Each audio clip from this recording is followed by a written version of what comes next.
Hey guys, and welcome to another further Pure 1 revision video for Edexcel. Today we're going to take a look at Conic Sections 2, so definitely one of the more interesting chapters of the FP1 textbook. So let's jump straight into it.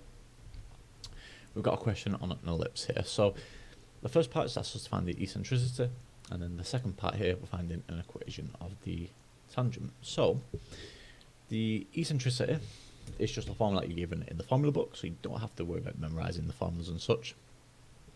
So let's jump straight into this one. So we've got 3x squared. I've got a red pen for some reason. We've got 3x squared plus 4y squared is equal to 12. Okay. Now, to work this out, we need to get this into standard form. So remember, standard form is going to be something of the form x squared plus y squared is equal to 1. So at this stage here, I need to divide by 12 because we want that to be equal to 1. So we divide through by 12. That gives us 3x squared over 12 plus 4y squared over 12 is equal to 1. Okay, and if you just simplify here, at each stage we're going to get x squared over 4. I've got hiccups plus y squared over 3, so I apologise for that. That's equal to 1. Okay, so now we've got it in standard form. We can just use the formula for the eccentricity. So that is just simply b squared is equal to a squared times 1 minus e squared. So just be careful which way you get this now. So because it's in an ellipse, it's 1 minus e squared. If it was a hyperbola, it would be e squared minus 1. So just be careful for that. It's just something to be cautious of.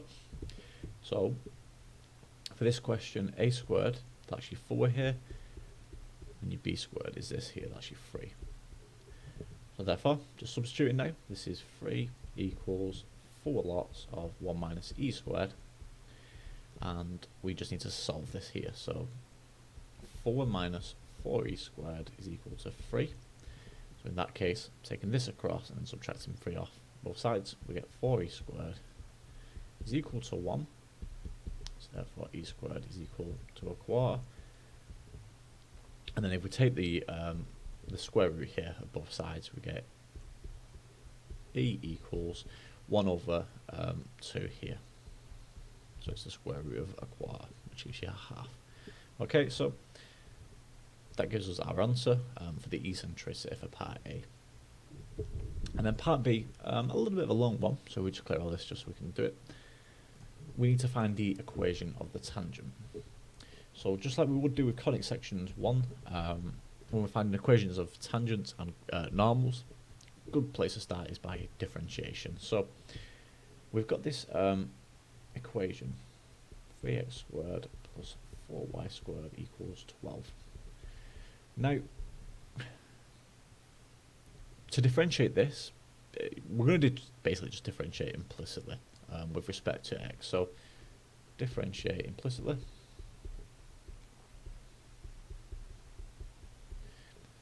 I'm not sure if I'm spelling that right. English isn't my strong point. With respect to x. Okay. So 3x squared, we're differentiating that with respect to x, that would just give us 6x. So differentiating this implicitly now, well, if that was 4x squared, that would be 8x. We do it in terms of y plus 8y, and then we need to do it in terms of the differential of x, so dy by dx. And that's just equal to 0. Okay, differentiate this 12 here, we just get 0. That's a really bad 0. So that's equal to 0. So now we just need to get this in terms of dy by dx. So that's 8y dy by dx is equal to minus 6x. Dividing through by the 8y now, so we get dy by dx. That's equal to minus 6x over 8y, which is minus 3x over 4y. Okay, now let's consider it at the point that we're given with the coordinates 1 and 3 over 2. So if we call that P, that's the point P, then we need to consider what happens when we substitute these coordinates in. Well, that's just simply going to be minus 3 lots of 1 divided by 4 lots of 3 over 2. If you evaluate that, that's going to give you minus 3 over 6 which is equal to minus a half there. Okay, and because it's the equation of the tangent, we don't need to worry about doing anything with the gradient now. We can work with this one straight away. So using the equation of a straight line, and then substituting our point in, we can work this out quite easily. So this is y minus 3 over 2, as that's our y coordinate, 3 over 2, is equal to minus a half of x minus x1, and x1 is just 1. Okay, simplifying this here, we're going to get y minus 3 over 2 is equal to minus a half x plus a half, and then just one step further simplifying here, we get that y is equal to minus a half x plus 2. Okay, a half plus 3 over 2, we're going to get 4 over 2, which is 2. Okay, so that's just our equation of the tangent now. So you can give it in any kind of equivalent form. If you want to put it in the form ax plus by plus c equals 0, you can do that as well, but this is absolutely fine. Okay, so that's that question done. This next question here is from Edexcel, June 2013 FP3 paper. So this was from the old spec, but again, the questions and the methods are all the same. So we've got this hyperbola, and we're given the foci of h are at the points 13, 0 and minus 13, 0. So part A wants us to find the value of the constant a, and then part B want to find the equation of the directrices. So how can we do this? We'll consider the formula for foci first. So foci, that is plus or minus 13 in this case, 0. Well, remember the formula is AE, and what we're told is that the foci is 13 and minus 13 here. Well, let's just consider the positive case for now. So AE is, so that's just equal to the foci. So AE is equal to 13. So we can write this expression in two different ways. We can write it in terms of the eccentricity. So E is equal to 13 divided by A. And we could also write that in terms of A. So A would be 13 divided by E. Well, let's use now the formula for the eccentricity. So B squared is equal to A squared. And be careful now, this time we've got the hyperbola. So the formula is slightly different. It's E squared minus 1 rather than 1 minus E squared. So using this now, this is B squared is equal to, what have I done wrong here? Have I done something wrong? Oh no, sorry. So your B squared is just your 25. So 25 here, because that's 25. A squared we don't know yet, so we'll just write that as A squared.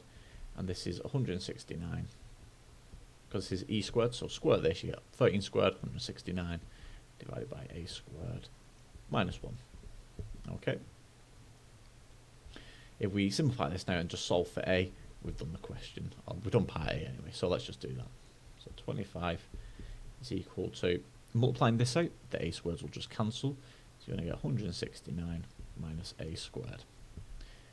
So just solving this now, you're going to get A squared equals 144, and then therefore take the square root of this. And we only want the positive solution, so A is just the square root of 144, which is 12. Okay, so the value of the constant A in this question is just 12. Part B is a nice easy one. So remember the formula is just in your formula book, so B. So the formula is given as x equals plus or minus A over E. Well, E, we know, is 13 over 12, because it's, what this was 13 over A, and A is 12, so we can write now as 13 over 12. So therefore, x is just going to be simply equal to plus or minus 12, because A is 12, remember, so A is 12. So 12 divided by 13 divided by 12. If you plug this on your calculator, what you will get is plus or minus 144 over 13. Okay, and then you can literally just leave it as that. That is your equations for part B there. Okay, so a nice easy one just to finish that question. So we move on to the next one here.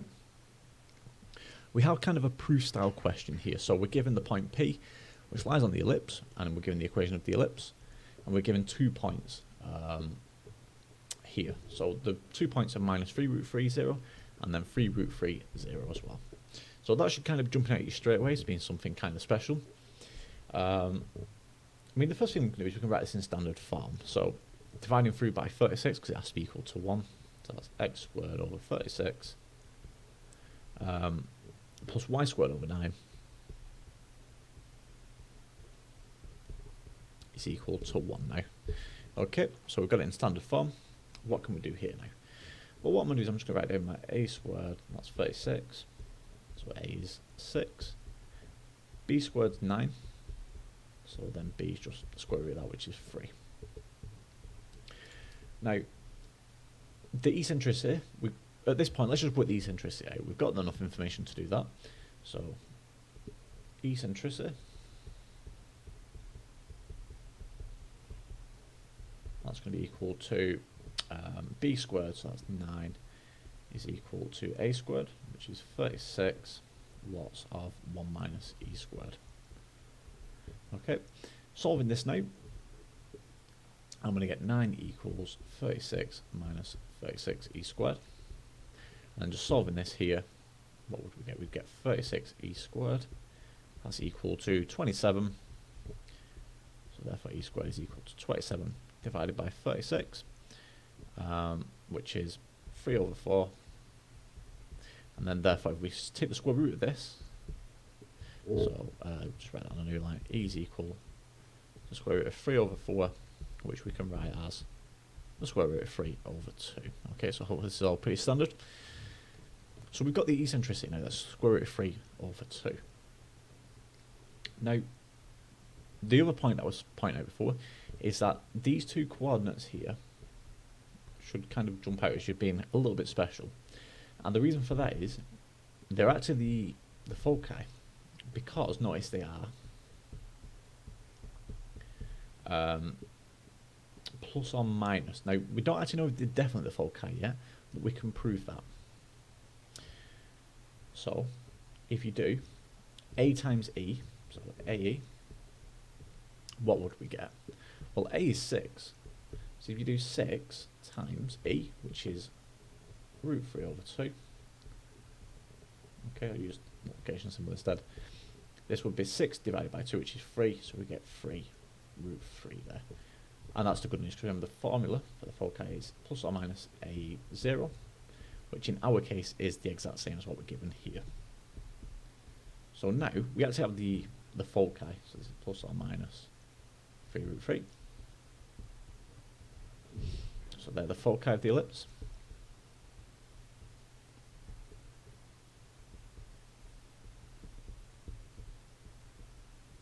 So we've kind of got all the important information here now. We can actually go on to prove this fact.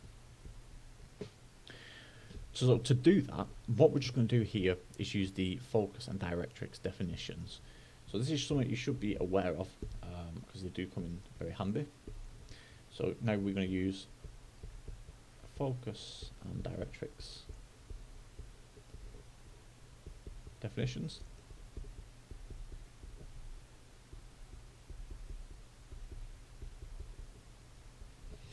So what do we mean by that? Well, what we're actually looking to prove here is that PA plus PB is equal to 12. Okay? Well, remember for PA, and don't forget P is just the point XY. That's what we use by P when we're talking about the focus and directrix definitions. We can just simply write then that PA plus PB is going to be E lots of A over E plus X plus E lots of A over E minus X. Okay. Well, if we simplify this, what would we get? Well, the E's would cancel here. I'd just get A plus X, and here I'd get A again minus X. So I get A plus X plus A minus X. Okay. Well, what do I actually get here? Well, I get 2A. The X's just cancel. So we get 2A here. And remember A, well, that's just what we wrote down before. A is just 6. So this is 2 times 6 which gives us 12 as required.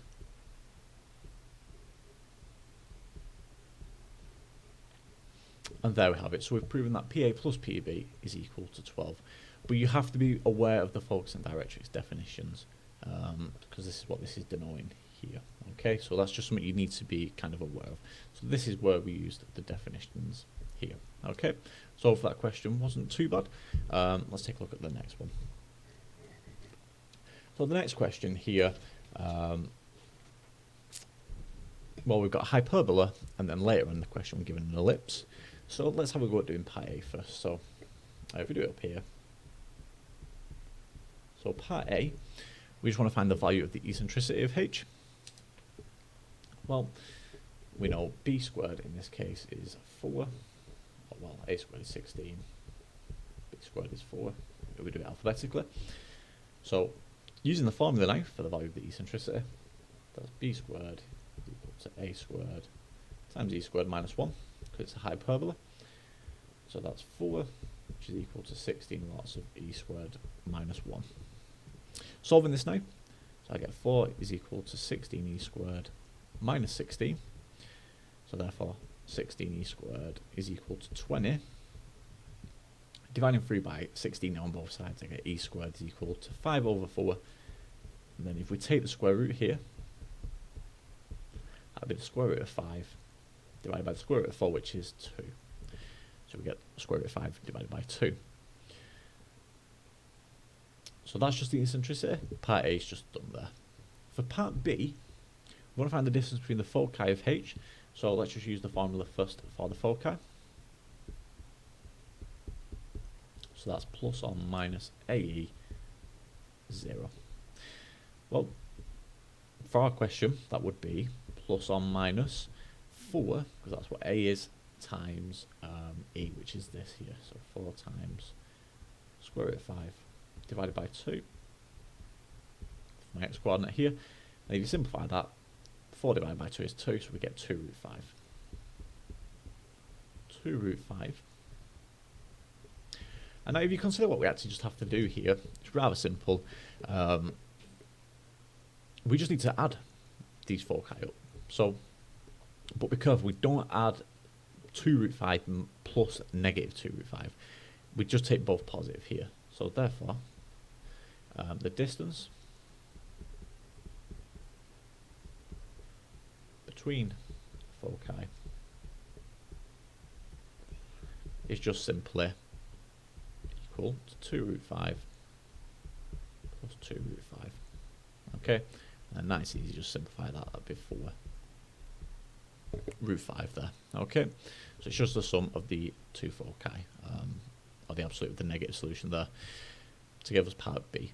And then finally for part C, if we just do it up here, because it's only a sketch question, we should have enough room. We have to sketch H and E on the same diagram. So how would we do that? Well, I think the ellipse is easier to sketch first. It's probably worth more of the marks. So if we sketch that, that's Y, that's X. Well, to sketch the ellipse here, consider our equation. So it's x squared over 16 plus y squared over 4. So to work out where it cuts across the x-axis, all you do is take the square root of the denominator. Okay, so the square root of 16 is 4, so it's going to cut through the x-axis. Positive 4 and negative 4. Okay, do the same with the y here now to work out where it cuts through the y-axis. Take the square root of the denominator, so the square root of 4 is 2, so it cuts through at positive 2, and it cuts through at negative 2 there. Okay, so now I've kind of got to try and draw this freehand, so it's not going to be great, but let's give it a go. So make yours look a bit neater than mine. So that's my ellipse there, and then we need to draw the hyperbola. Now the hyperbola is actually rather easy, mainly because of the fact that this is a rather simple equation. If it's of this form, so it's x squared minus the y squared, then we call it kind of facing left and right, so something like that, okay? So all you kind of got to work out here is where it's going to cut through on the x-axis. And that is, again, dead easy. Look at your hyperbola, and it's just the square root of the a here, so a squared. So square root of 16 is 4, so that also cuts through at x equals 4 and minus 4. So again, if I sketch that, it's going to look something like this. Okay, I butchered my minus 4 there, but that's roughly what it'll look like, right? But that's a rather simple example. If you want to see more kind of trickier examples where it's not kind of centered like it is, check out the textbook. There should be a couple of trickier examples in there. But I'm pretty sure for the exam, you'll only get something of that form. So nice and easy. So that's that question fully done there. And 4 marks for that sketching. Honestly, if you get that on your exam, you should be very happy. So the final question here is just taken off one of the old FP3 exams. So it was one of the international papers, so usually a little bit trickier, but it's quite early on in the paper, so it's not too bad. So we're given a hyperbola, and we're asked to find the value of A and the value of B for the first part. So we're given the eccentricity, so A is equal to root 21 divided by 4, and we know it passes through P 12, 5. Okay, so how can we do this? Well, the first thing I'm going to do is kind of write out this point here, P, in terms of my equation. So x squared, so that's 12 squared, that's 144 divided by a squared, minus 5 squared, so 25 divided by b squared, and that's equal to 1. Okay, so nothing too crazy just yet. Now let's consider the formula for the eccentricity. So b squared is equal to a squared times e squared minus 1. Well, obviously we don't know what b squared and a squared is, but e squared would just be squaring this.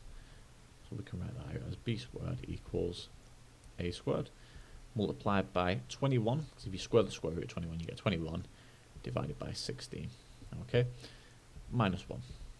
Now at this stage here, we can actually simplify this. So b squared is equal to a squared, so 21 over 16 minus 1, so that would be 16 over 16, so that would be 5 over 16 there. So in that case, b squared is equal to 5 over 16 a squared. Or you could write that as 5a squared over 16. So now that we know what b squared is, we can just substitute that in to our hyperbola here. So if I do that all the way at the top, so that's going to be 144 over a squared minus 25 divided now, and now we're going to substitute this in here, our b squared. So this is 5 over 16 a squared is equal to 1. And then from here on out, it's just simplifying and just solving now for a and b. So this is going to be 144 over a squared, and this will be minus, well, this will be minus 25 over 5 over 16 a squared. So what would be the easiest way to simplify this here? If you times the top by 16, so that'd be 25 times 16, so that's going to be minus 400 over 5a squared. That's equal to 1. And now at this stage, if I times this fraction by 5, we have a common denominator. So that's going to be 144 times 5, so that's 720 5a squared minus 400 5a squared is equal to 1. Okay. Simplifying these now and just subtracting, this is going to give me 320 over 5a squared, which is equal to 1. And now I can just start simplifying this nice and easy. So times it through by 5a squared, we get 5a squared is equal to 320. Dividing through by 5, we get a squared is equal to 64, and therefore a is equal to 8. And then simply, if a is equal to 8, we can use the formula for b squared. So we use the fact that b squared was this here. So b squared is equal to 5 over 16 times 8 squared, so times 64. Put that on your calculator. And what do we get? We get that b squared is 20. So then we can just simplify b. So b, the square root of 5 times the square root of 4. And then if you simplify the square root of 4, that's 2. So we get 2 root 5 there. Okay, so this is a bit of a slightly different question. You could be asked something like this, but it doesn't come up, particularly often. But it's just testing whether you're confident with the properties of a hyperbola. And then part B is just the 1 marker, so it should be nice and easy. We just want to find the coordinates of the foci. So remember, the foci is plus or minus a 0. We know what a is. A is 8, and we know what e is. E is equal to root 21 divided by 4. So therefore, just using that fact, we can write the foci as 8 divided by 4, so that's going to be 2. So the final answer is just going to be plus or minus 2 root 21, 0. Okay, so if you do 8 times root 21 divided by 4, it's just 8 over 4, which is 2 times root 21. And there we have it. So that brings us to the end of this video. Hopefully not too much of a long one. But I hope this has helped. It should hopefully be a bit more of one of the enjoyable topics from the textbook. Any comments, any issues with the video, please just let me know down below.